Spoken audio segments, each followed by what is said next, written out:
July 16, 1990, niyanig ng magnitude 7.8 na lindol ang Luzon.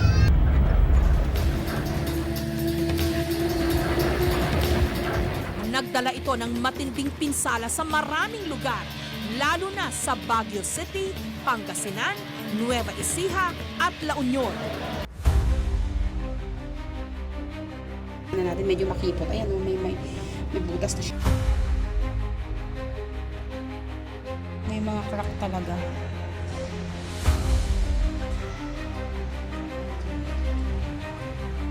May mga crack siya.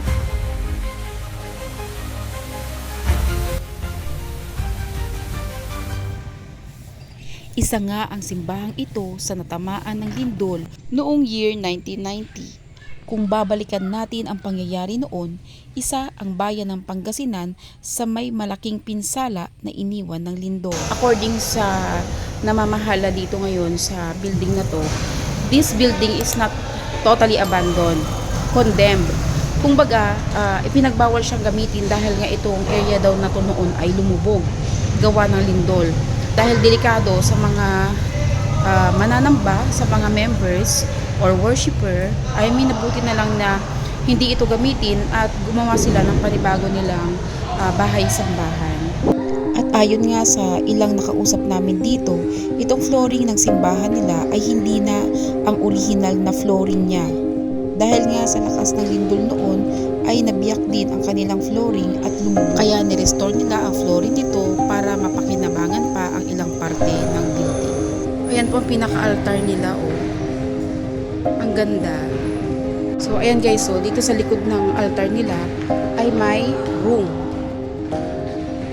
Subukan natin pasukin yung flashlight natin. Ayan. Ito yung likod ng altar.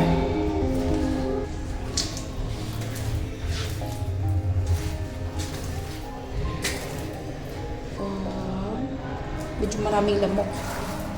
At ingat lang tayo sa mga inaapakan natin. Ito naman yung door sa kabilang side niya. So, kabilaan.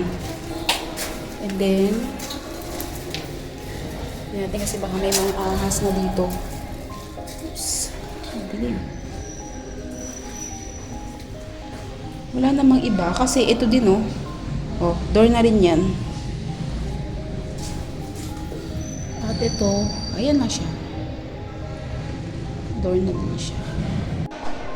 Ito guys, sa likod pa rin to ng altar. Bali, dyan tayo lumabas kanina nung pumasok tayo sa gilid ng altar. And then, paglabas mo dyan, may hagdanan. May hagdanan paakyat. So, try natin umakyat. Grabe guys, so, yung ganitong design. Kumbaga, lumang klaseng design na yan eh. Sinaunang design. Since itong building na to, itong church nila na to, ay na-build 1970s.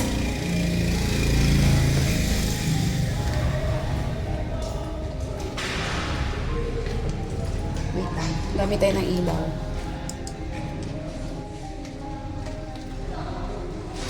Ayan nga. Ayan. Kaya hindi na rin talaga nila to ginamit or tuluyang pinagsambahan kasi gawa nga po ng, ayan, may mga crack na siya. Medyo delikado nga naman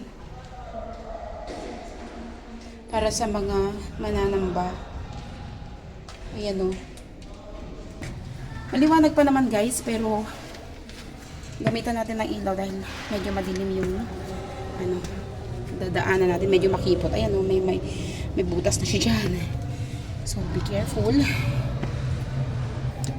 Way na to, yung inakyat pala natin is yung dito sa may roof. Taas ng altar naman. Ayan sila Aya.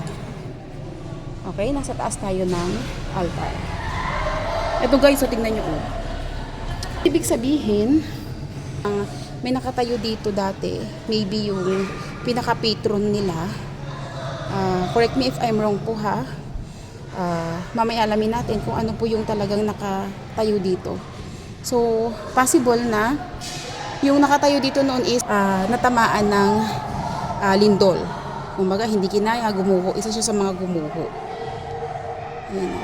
Andito pa yung paa niya. Ayan guys, so kung mapapansin nyo, oh, may mga crack talaga. Habang sa aming pag-iikot at padami ng padami ang aking nakikitang mga bitak, ay madarama mo din ang kalungkutan ng mga mananamba dito noon. Dahil ang gumawa ng building na ito ay sila ring mga miyembro na galing pa sa iba't ibang lugar at nagtulong-tulong upang mabilis na matapos ang building na ito.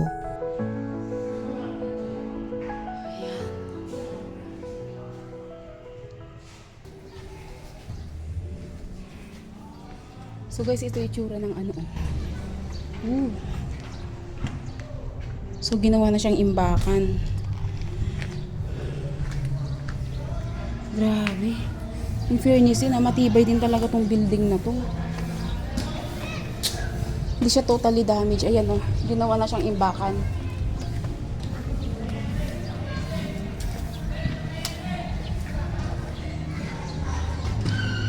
Pare-pareho.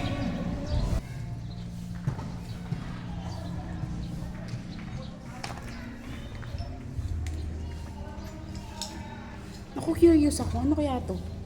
Silipin lang natin. Kasi biglang bubulusok.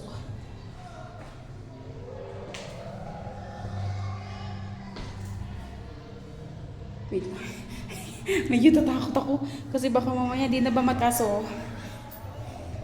Takot ako, baka di kasi natin alam kung baka marupok na yung semento. Ayan, silipin natin guys. Pusi, ang lalim ng babagsakan mo in case oh. So pare-pareho.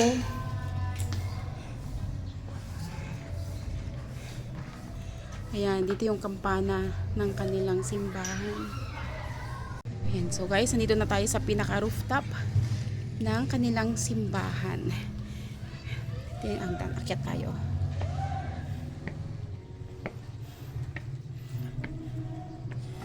In fairness mukhang matibay pa rin yung ano, yung semento. Wow! Grabe guys, ang ganda. Ito guys ay naging helipad din noong araw. At maging doon sa bagong gawa nilang simbahan ay meron din silang helipad. Diba? Pero mas malaki doon sa kabilang simbahan dahil dalawang helicopter ang pwedeng maglanding doon. Dito kasi isa lang ang pwede. Ito yung old church nila. And then ayun po, yan, nandun lang po ang kanilang bagong simbahan. Halos kamukha din niya. At maganda rin ha. Ayan, sana makapasyal din tayo dyan. Napakaganda.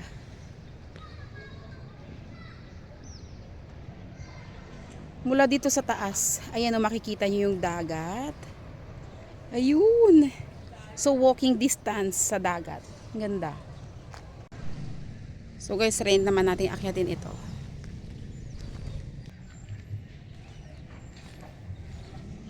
Dito muna tayo sa baba niya. Grabe, sobrang luwang naman pala talaga dito oh. Galing.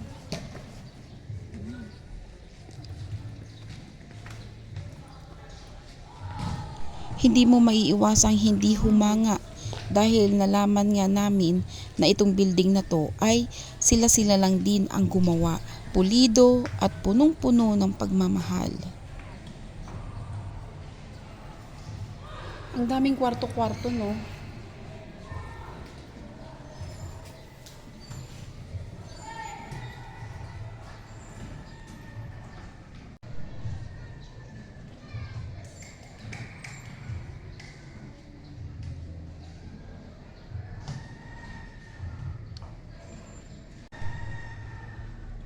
So guys, dito sa pinaka-rooftop nila ay parang meron din ditong events hall. Ayan o. Or possible, maybe dito rin sila nag-worship before or gatherings, ganyan kasi. Kung mapapansin niyo ay meron din silang stage dyan o. Ayan, meron silang mini stage. Okay, lapitan natin. And from here, ayan, napakaganda rin ang view.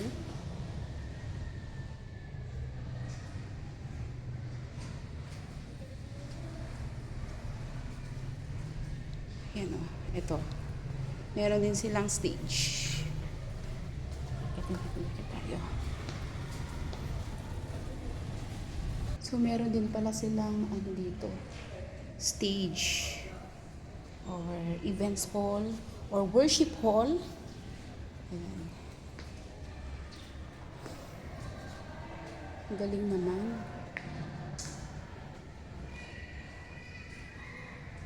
Habang iniikot nga natin itong building nila, ay hindi ko mapigilan na humanga. No? Humanga sa mga deboto, sa mga worshiper, sa mga member ng church na to. So, magmula noon hanggang ngayon, makita nyo naman meron silang bagong gawang bahay-sambahan nila. Isa lang yun sa palatandaan na talagang yung pananampalataya nila sa doktrina na kanilang kinabibilangan ay talagang napakalaki. Napakalaki ng faith nila at makikita yun dito sa kanilang building, dito sa kanilang simbahan. Ito na kaya ito? Nakalak. Para siyang office. Nakalak. Hindi natin siya pwedeng pasukin. Ito, may hagdan pa ulit dito guys. Try natin umakyat dyan mamaya. Silipin natin. Napakaraming kwarto. Tama nga. Ang daming rooms.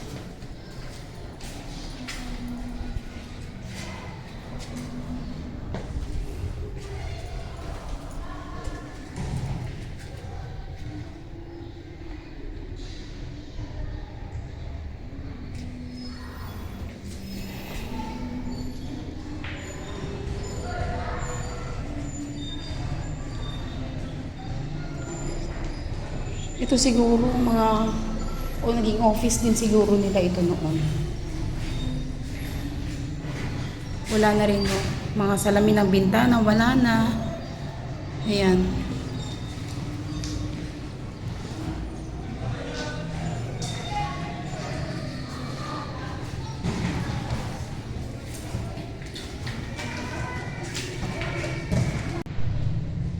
Subukan naman natin akyatin yung hagdan na to.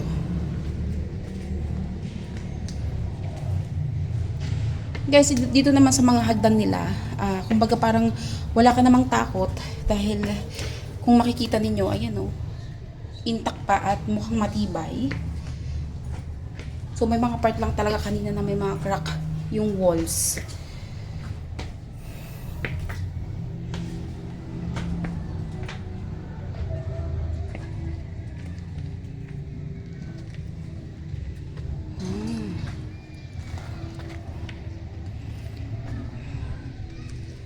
Yan na, kita mo na talaga yung yung dagat oh.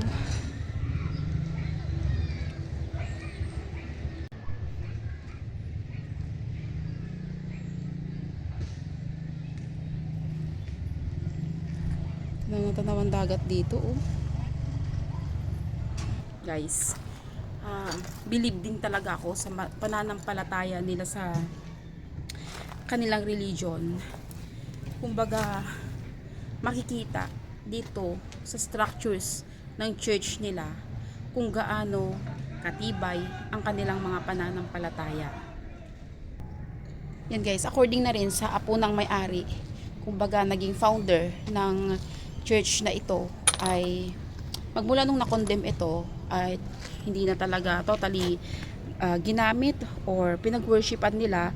So ginawa na lang itong parang bahay niya. So siya daw ang kauna-unahang nanirahan dito. And according to him, ay may mga pailan-ilan din siyang nararamdaman. So naniniwala talaga siya na dito sa lumang simbahan nila na to ay pinamugaran na rin ng mga ligaw na kaluluwa. At yun ang aalamin natin mamaya So, pagkagat ng dilim, susubukan nating i-explore ulit at investigate kung meron nga talagang magpaparamdam or sana nga kung may magpapakita sa atin. So guys, yung corona na yan ay pinakasimbolo ng kanilang religion.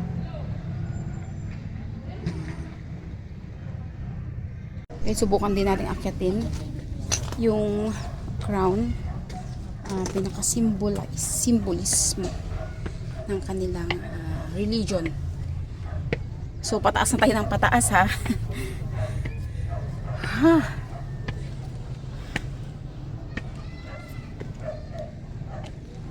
Wow,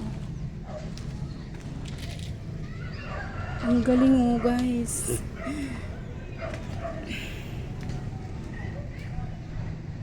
So, pwede ka rin pala talagang mag-sightseeing dito. Pwede ka rin tumambay. In fairness, guys, ayan yung bagong church nila, oh. Halos kamukha din, oh.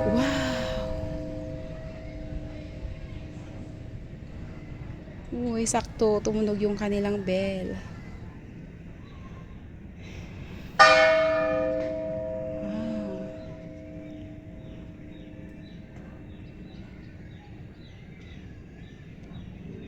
Baka meron pa.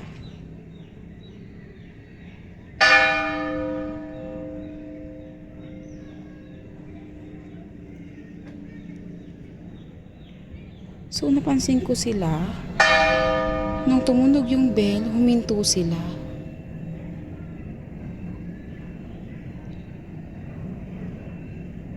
I don't know, pero maybe it's a sign of respect.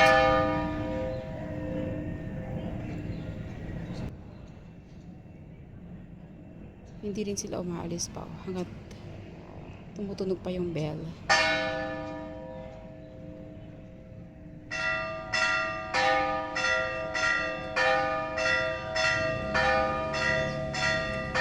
Alis na rin sila.